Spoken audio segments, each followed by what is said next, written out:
You know, the only way I could get out of many things was to tell people I had lost my mind. Ever wondered what it's like to watch the world's funniest guy drop the jokes for a split second, just to make sure you're okay? Picture this. You're on a crowded film set, lights blazing, cameras rolling, and suddenly Robin Williams grabs your arm and says, "Let's get you out of here."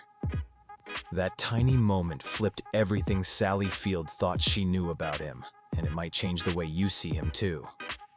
Back in '93, before streaming and viral clips, Mrs. Doubtfire was gearing up to be the family movie of the decade. Sally arrived on day one expecting the usual table read routine. Instead, she stepped into a whirlwind.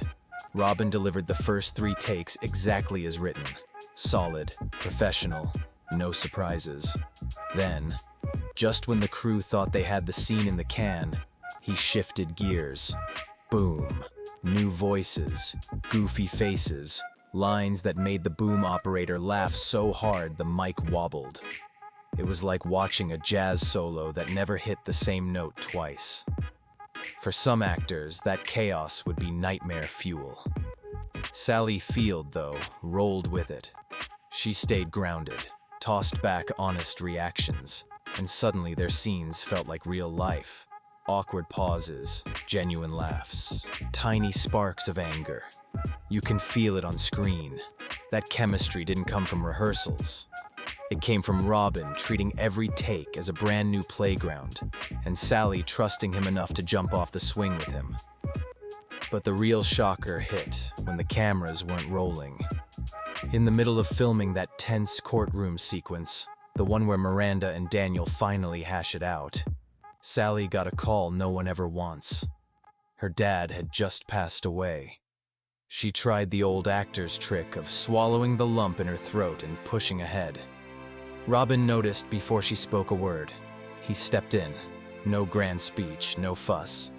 Just a quiet, "Are you okay?"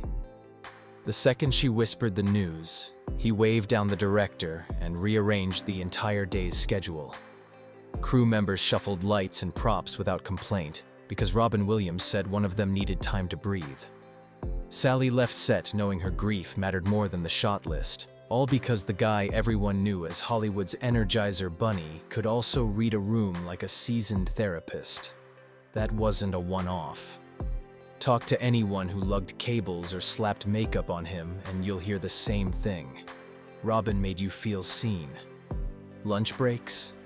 He'd sit with the grips and swap dad jokes. Early call times?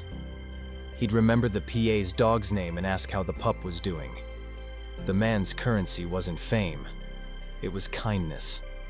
Off-set, he co-founded Comic Relief, raised truckloads of cash for people living on the streets, and popped into hospitals unannounced just to spark a laugh and hope.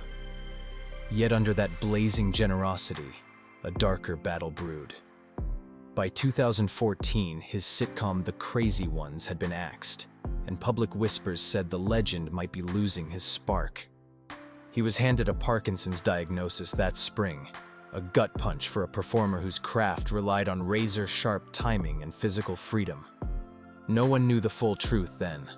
What was eating at his mind wasn't Parkinson's at all, but a rare, vicious intruder called Lewy body dementia.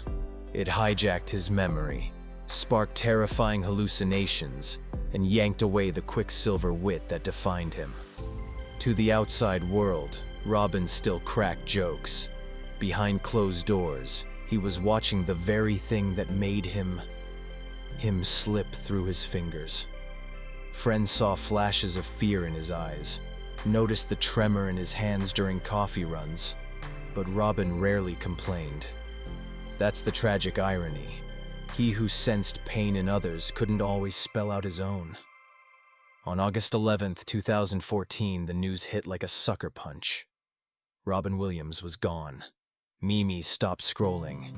Late-night hosts went silent.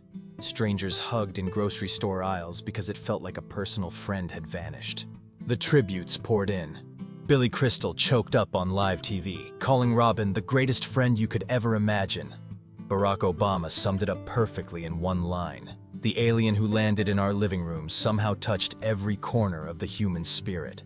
Fans rewatched Dead Poets Society, shot out a collective Carpe Diem, and promised to seize their own days a little harder. Kids, now adults, fired up Aladdin just to hear that elastic genie voice cut loose again. And parents clutched tissues through Mrs. Doubtfire, knowing the man behind the latex mask once halted production so a friend could mourn. That's why Sally Field still says, "He should be growing old with me." She's not talking about the punchlines or box office stats. She's talking about those quiet, off-camera beats when Robin made people feel safe, heard, and lifted. His legacy isn't just in the laughs he triggered. It's in the way he reminded us all to check on the strong friend, to notice the silence behind the smile, to act, right now, when someone's heart is cracking. So, next time you queue up one of his movies, take a second. Feel the joy, sure, but also remember the empathy powering every improv riff, every goofy voice. Let that inspire you to reach out, read the room, and maybe, just maybe, change someone's day the way Robin changed Sally's. If this story struck a chord, show some love. Hit that like button, drop your own memories of Robin in the comments, and smash subscribe so you never miss a tale that might just rewrite how you see a legend. Thanks for listening, and keep spreading the kindness.